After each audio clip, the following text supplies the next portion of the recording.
మీ car EMI కట్టలేకపోతున్నారా? మీ car EMI మేము కడతాం. ఈ నెంబర్కి కాల్ చేయండి. నమస్తే, welcome back to Suman TV. నేను మీ సంజయ్. ఈరోజు మనతో పాటు ఉన్నారు motivational speaker and emotional wellness coach హరిత అక్కల గారు. మ్యామ్తో మాట్లాడి కొన్ని రిలేషన్షిప్స్ గురించి, ఫ్యామిలీ ప్రాబ్లమ్స్ గురించి కొన్ని విషయాలు తెలుసుకుందాం. నమస్తే మ్యామ్. నమస్తే సంజయ్. ఇప్పుడు పెళ్ళైన వాళ్ళ జంటల్లో చూసుకుంటే గొడవ అనేది ఏ సందర్భంలోనే రావచ్చు. పిల్లల విషయంలో రావచ్చు, వంట విషయంలో రావచ్చు, తల్లిదండ్రుల విషయంలో రావచ్చు, పెట్టుపోతల విషయంలో రావచ్చు.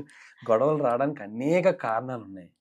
కానీ ఆ గొడవ ఆగాలంటే ఎలా అంటారు? ఏం చేయాలి? కాన్ఫ్లిక్ట్ కదా ఇప్పుడు చెప్తున్నావు అంటే conflict, difference of opinions Sanjay, ఇంకేం లేదు. ఆర్గ్యుమెంట్లు ఎప్పుడైతే అంటే నేను చెప్పిందే కరెక్ట్ అని నేను ప్రూవ్ చేయడానికి ట్రై చేస్తున్నా, నువ్వేం చేస్తావు? కాదు నేను చెప్పింది కరెక్ట్ అని నువ్వు ట్రై చేస్తావు. అండ్ ఆ కాన్ఫ్లిక్ట్ అప్పుడు ఫామ్ అవుతుంది, ఆర్గ్యుమెంట్స్ అక్కడ వస్తాయి. బికాజ్ నేను అటాచ్డ్ ఉన్నా దేనికి? నా ఐడియాకి. నువ్వు అటాచ్డ్ ఉన్నావు నీ ఐడియా, నీ బిలీఫ్ సిస్టమ్కి. సో ఇద్దరం కలిపి ఒక కామన్ గ్రౌండ్ దగ్గరికి రీచ్ అయిపోవాల్సిందే. ఎలా అంటే వదిలేసుకోవచ్చు కదా. It's so easy to leave that attachment. Person is important, not your ego. Right? Conflict management నేర్చుకోండి ఫస్ట్. ఎవరిని నేను పర్సనల్గా అనట్లేదు. Come to a common ground. Okay, ఇంకోటి ఏంటంటే ఫర్గివ్నెస్ చాలా ప్రాక్టీస్ చేయాలి. Nobody taught us how to forgive. చెప్పారా? Did anyone teach us how to forgive? నా ఈ వారమంతా నేను తినేసి, ఈ వారమంతా నేను ఏదో ఎవరన్నా హర్ట్ చేసేసి, ఈ వారమంతా పిచ్చలైటు అనేసి నేను ఏదో చేసేసాను, వన్ డే పెట్టుకొని ఫుల్ ఏడిసేసాను. It doesn't work like that. Again నువ్వు మళ్ళీ ఏం చేస్తున్నావు? మిగతా వారం అంతా నేను మళ్ళీ హర్ట్ చేస్తాను నా. Deal with it that day only. కొన్ని ఆ రోజుకే డీల్ చేయండి. కొన్ని ఎమోషన్స్ పోస్ట్ పోన్ చేయాలి. ఏవి? ఇప్పుడు పెద్ద పెద్ద ఉంటాయి చూసావా, ఎక్కడో మన పెద్దవాళ్ళు ఫేస్ చేసినవి మన చేతిలో కూడా ఉండవు. అది నువ్వు కూడా చేయలేవు కాబట్టి ఇంకో 2-3 సంవత్సరాలు పోస్ట్ పోన్ చేయండి. అది అక్కడే ఉంటుంది, ఎక్కడికి వెళ్ళదు. మనకు మెచ్యూరిటీ పెరిగినప్పుడు మనమే హ్యాండిల్ చేద్దాం. బట్ వైఫ్ అండ్ హస్బెండ్స్ అలా ఉండదు. అర్థమైందా? Wife and husbands then and they deal చేసుకోవాలి. Because every day you are going to share your bed with that person బాబా. రైట్? సో అక్కడ ఈగోకి let's not give a big place and forgive your partner. Forgive him, forgive her. నీకు నచ్చని వాళ్ళు ఏదో చేశారు, నీకు నచ్చని డ్రెస్ వేసుకున్నారో, నీకు నచ్చని రెడీ అయ్యారో, నీకు నచ్చని వాళ్ళతో మాట్లాడారో, నీకు నచ్చినట్టు కాకుండా వేరే కాన్వర్సేషన్ చేశారో, అంతే కదా. మనకి నచ్చినట్టు వాళ్ళు లేరు. వాళ్ళు మేజర్గా అండ్ ఫర్గివ్నెస్ అనేది ఓకే.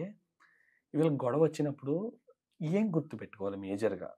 ఫర్గివ్ చేయాలంటే, ఒక భార్యని ఫర్గివ్ చేయాలంటే ఖచ్చితంగా సంథింగ్ ఒక సెట్ ఆఫ్ మైండ్లో తనకి సర్లే అన్న ఫీలింగ్ రావాలంటే ఏం గుర్తు పెట్టుకోవాలి? భర్త, భార్య ఏం గుర్తు పెట్టుకోవాలి? దీనికంటే ముందు నేను ఒకటి చెప్తాను. అసలు హ్యాపీనెస్ గురించి ఒక పాయింట్ చెప్తాను.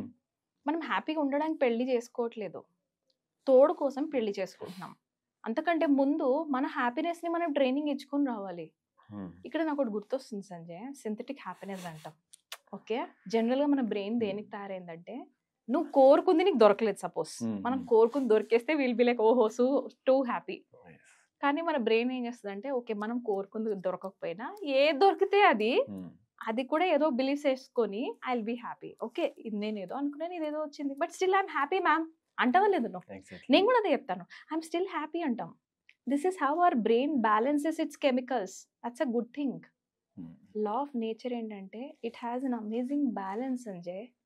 ఆ డీప్ రూటెడ్ దాకా వెళ్ళండి. We marry opposites. చాలా మంది గొడవలకి భయపడి కలిసి మాట్లాడడం కూడా మానేస్తున్నారు సంజయ్. దట్ ఈస్ వేర్ గొడవలు ఇంకా పెద్దగా అవుతున్నాయి. Because silence is the biggest punishment you are giving to your partner. దానికంటే గొడవ పడండి, అది చాలా బెటర్. అట్లీస్ట్ ఆ ఎమోషన్స్ బయటికి వెళ్తాయి, ఏదో ఒకటి అవుతుంది, హగ్ చేసుకుంటే సెటిల్ అన్న అయిపోతాయి. But don't give that silence to them. ఆ సైలెన్స్ ఎంత పెయిన్ఫుల్ అంటే కొన్ని రోజులైన తర్వాత ఇంకెందుకు మేము ఉన్నా లేకున్నా, నువ్వు ఆడవును నేను ఈడుంటా. సో ఫర్గివ్నెస్ అనే దానికంటే అక్కడ కూర్చొని హౌ టు లెట్ గో గురించి డిస్కస్ చేయండి.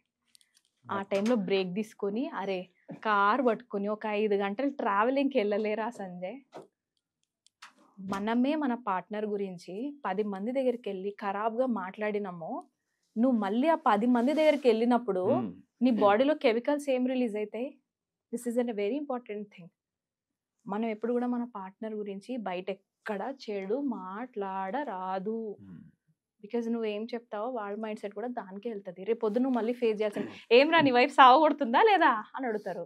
అది భార్య then you show disrespect for your wife. అమ్మాయిలను కూడా అదే అంటున్నాను. వాళ్ళే మనకు తెలియకుండా మనమే రాంగ్ చెప్పేస్తాం. భార్య భర్తల మధ్యలోకి తల్లిదండ్రులు కూడా రాకూడదు అంటారు. అలాంటిది ఒక ఎమోషన్ ఎందుకు తీసుకొస్తున్నారు? హ్యాపీనెస్ ఎమోషన్ అంటే ఇక్కడ యాంగర్ గురించి కూడా యాక్చువల్లీ ఏంటంటే వీళ్ళ మాట అంటే భార్య మాట భర్త వినడం అనేది భార్య హ్యాపీనెస్, భర్త మాట భార్య వింటుందంటే భర్త హ్యాపీనెస్. ఈ ఎమోషన్ కోసం భార్యని బాధపెట్టాల్సిన అవసరం ఉంది? ఇద్దరు కలిసే ఆ హ్యాపీనెస్ ని ఎంజాయ్ చేయొచ్చుగా. It takes time. వాళ్ళ మైండ్ సెట్స్ అలా ఉండి ఉంటాయి. It will take some time. ఇక్కడ నేను ఒక రీసెర్చ్ నాకు భలే అనిపించింది సంజయ్. కొన్ని ఇయర్స్ బ్యాక్ కొన్ని రీసెర్చ్ చేశారంటే యూనివర్సిటీలో, పేరు మర్చిపోయలేమనుక. బట్ స్టిల్ అందులో ఎంత బాగా అనిపించిందంటే 10,000 పీపుల్ మీద రీసెర్చ్ చేశారు. 10,000 11 years పాటు.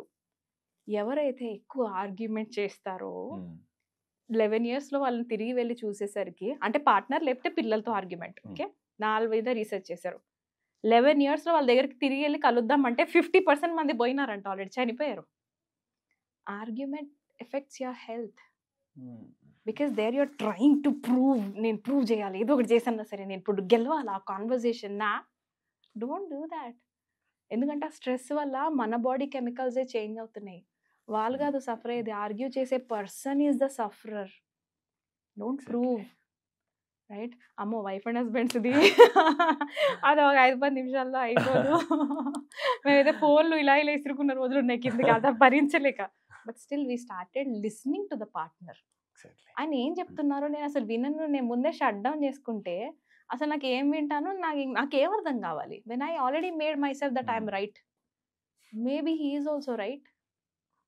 ఆ థాట్ నుంచి నాకు స్టార్ట్ అయింది సంజయ్. అక్కడ నుంచి రిలేషన్షిప్ ఇంకొక మోడ్లోకి వెళ్ళిపోయింది. We grow, we mature and we become better. పెళ్ళైన ఫస్ట్ ఇయర్లోనే అన్నీ చూసేస్తే మిగతా 20-50 ఏళ్ళు ఏం చూస్తారు? Life is a journey Baba.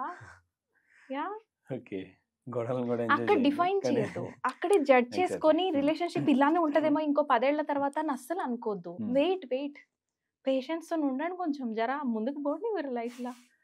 Yes బాబా, అందుకే హ్యాపీనెస్ ఇస్ అ జర్నీ అంటారు, it's not a destination. Thank you very much. Thank you Sanjay.